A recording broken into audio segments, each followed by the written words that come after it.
नमस्कार श्रोते हो.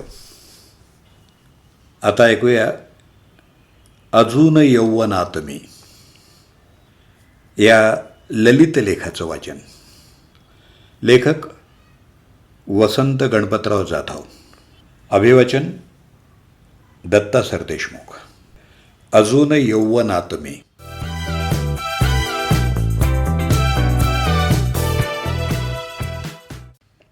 सर, आपण पुढे या आणि आपल्या कागदपत्रांच्या झेरॉक्स काढून घ्या, अशी विनंती वजा सूचना ऐकून मी क्षणभर अवाक झालो. खरं तर माझ्यासाठी हा अनपेक्षित असा सुखद धक्काच होता.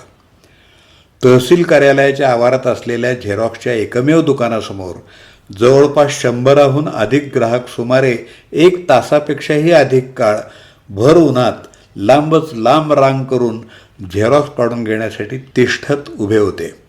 यामध्ये प्रामुख्यानं महाविद्यालयीन विद्यार्थी-विद्यार्थिनींचीच संख्या अधिक होती.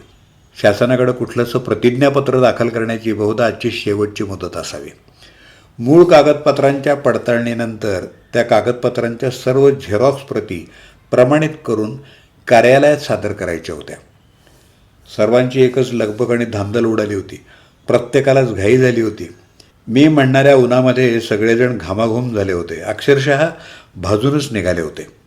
देवदर्शनासाठी लांबच लांब रांगेत उभं राहावं लागतं हे मला ज्ञात होतं.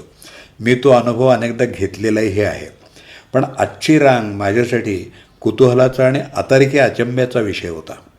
एरवी रेशन दुकानासमोरच्या रांगा, पेट्रोल पंपावरच्या रांगा, चित्रपटगृहासमोरच्या रांगा, बुफे लंच डिनरसाठीच्या रांगा, प्रसादालयातल्या रांगा, अशा एक ना अनेक ठिकाणी रांगेत उभं राहणं हे नित्याचंच आणि बऱ्यापैकी सरावाचं झालेलं आहे. आपला क्रमांक येण्याची प्रतीक्षा करत संथ पावलं टाकत पुढं सरकताना होणारी अगतिकता आणि व्याकुळता आपल्यासाठी नवीन बाब राहिलेली नाही. आपण ती नेहमीच अनुभवतो आणि अशा रांगांना आपण बऱ्यापैकी सरावलेले सुद्धा आहोत. या सगळ्या ठिकाणी आपली इच्छा असो अगर नसो, सभ्यतेच्या सगळ्या मर्यादा पाळाव्या लागतात. घुसखोरी तर करताच येत नाही आणि ती करण्याचं धारिष्ट्य दाखवलंच तर जनसमुदायाकडून आपली आक्रमकता खपूनही घेतली जात नाही. असं काही झालंच तर प्रचंड जनक्षोभाला सामोरं जावं लागतं. अनेक दूषणं ऐकून घ्यावी लागतात. आपली टर उडवली जाते. प्रसंगी खजिलेही व्हावं लागतं. मित्रहो, खरं तर अशा रांगांमधला आपला संयम प्रशंसनीयच असतो. आणि तसंही आपल्याबद्दल कोणाला कितीही अनुकंपा असली तरी समोरच्यांना डावलून आपल्याला थेट पहिल्या क्रमांकावर कोणी घेऊन जाऊ शकत नाही. आजच्या या प्रसंगानं मात्र मला सुख म्हणजे नक्की काय असतं याची प्रचिती आली. नाहीतर भर उन्हात लांबच लांब रांगेत किमान अर्धा पाऊण तास उभं राहण्याशिवाय माझ्यापुढं दुसरा पर्यायच नव्हता.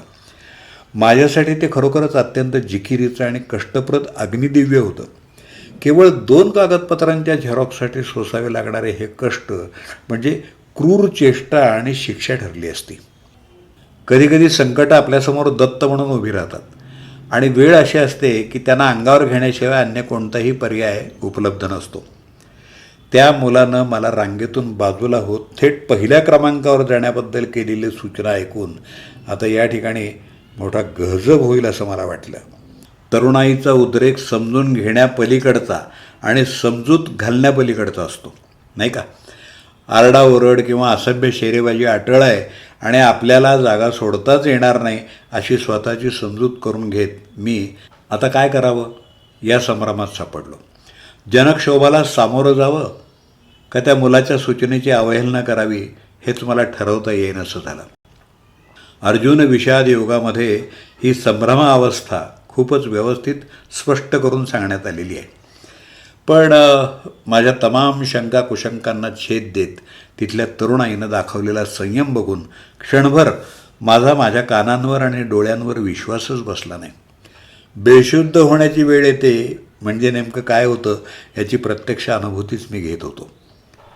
मित्रहो, या प्रसंगी तरुणाईनं दाखवलेला संयम तर्कातीत होता, कौतुकास्पद होता. एरवी कुणाचाही मुलाहिजा न बाळगणारी ही उसळत्या आणि सळसळत्या रक्ताची तरुणांची पिढी आज स्वतः उन्हात तळपत असतानासुद्धा कमालीची सूज्ञ, स्तब्ध, समंजस आणि सुहृदय का झाली हा प्रश्न मला भेडसावू लागला. मला कोणताही विरोध किंवा प्रतिकार झाला नाही. माझं झेरॉक्सचं काम आटोपल्यानंतर मी सहजच मगाच्या त्या मुलाकडं मला देण्यात आलेल्या विशेष वागणुकीबद्दल कुतूहलापोटी नम्रपणे विचारणा केली. सर, आपण ज्येष्ठ नागरिक आहात. ज्येष्ठ नागरिकांना विशेष सन्मानाची वागणूक देण्याच्या संदर्भात काही मार्गदर्शक सूचना आहेत. आपल्याला दीर्घकाळ उन्हात तिष्ठत उभं ठेवणं हा आपल्याप्रती अनादर ठरला असता. म्हणून मी आपलं काम प्रथम प्राधान्यानं होण्यासाठी सहकार्य केलं, एवढंच. त्यानं केलेला खुलासा ऐकून एक नवीनच शोध लागल्याची जाणीव मला झाली आणि आता मात्र आपल्याला खरोखरच मूर्छा येऊन आपण कोसळतो की काय अशी भीती मला वाटायला लागली. आपण ज्येष्ठ नागरिक केव्हा झालो हे आजपर्यंत माझं मलाच कळलं नव्हतं. मी सेवानिवृत्तही झालेलो नव्हतो. हे काय भलतंच. बहुधा माझ्या डोक्यावर असलेल्या काळ्याभोर केसांमधून डोकावणाऱ्या आणि सहज दृष्टीला पडतील अशा केवळ 50-50 पांढऱ्या केसांमुळं त्यानं मला सिनियर सिटीजन ठरवलं असावं असं मला वाटलं. आणि अगदी खरोखरच तसंच झालं होतं. ज्येष्ठ नागरिकांना देण्यात येणाऱ्या विशेष सवलतींचा मी पहिल्यांदाच लाभार्थी ठरलो होतो. आपल्या डोक्यावरचे केस आता पिकू लागलेत याचा मला त्या प्रसंगी अवर्णनीय आनंद झाला. एरवी चोर पावलांनी येणारं वार्धक्य लपवण्यासाठी आणि छद्मी तारुण्य जपण्यासाठी केले जाणारे खटाटोप आपल्या सगळ्यांना ज्ञात आहेतच. पण हीच वार्धक्याची चाहूल आजच्या दिवशी माझ्यासाठी संकटमोचक ठरली होती. खरं तर वार्धक्य म्हणजे आपत्तीच, पण माझ्यासाठी ती आज इष्टापत्ती ठरली होती. त्यामुळं मला डोक्यावरच्या त्या पांढऱ्या केसांचा अभिमान वाटू लागला. पांढऱ्या केसांच्या त्या जुजबी मांदियाळीनं मला एक युद्ध जिंकून दिलं होतं. सिनियर सिटीजन ठरवला गेल्यामुळं तरुणाईनं कोणताही प्रतिकार न करता मला एका युद्धात विजयश्री मिळवून देण्यासाठी सहकार्यच केलेलं होतं. मी मनोमन समस्त तरुणाईच्या संयमी आणि धुरोदात्त वृत्तीला शरण्यभावे प्रणाम केला. केसांवरून पुन्हा पुन्हा हात फिरवला आणि विजयी योद्ध्याच्या थाटात रखरखत्या उन्हाचा आणि लांबच लांब पसरलेल्या त्या जीवघेण्या रांगेचा निरोप घेतला.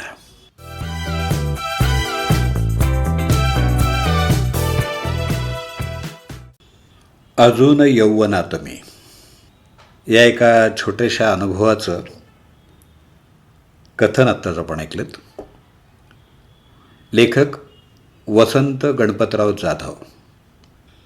त्यांचा संपर्क क्रमांक 9888149017.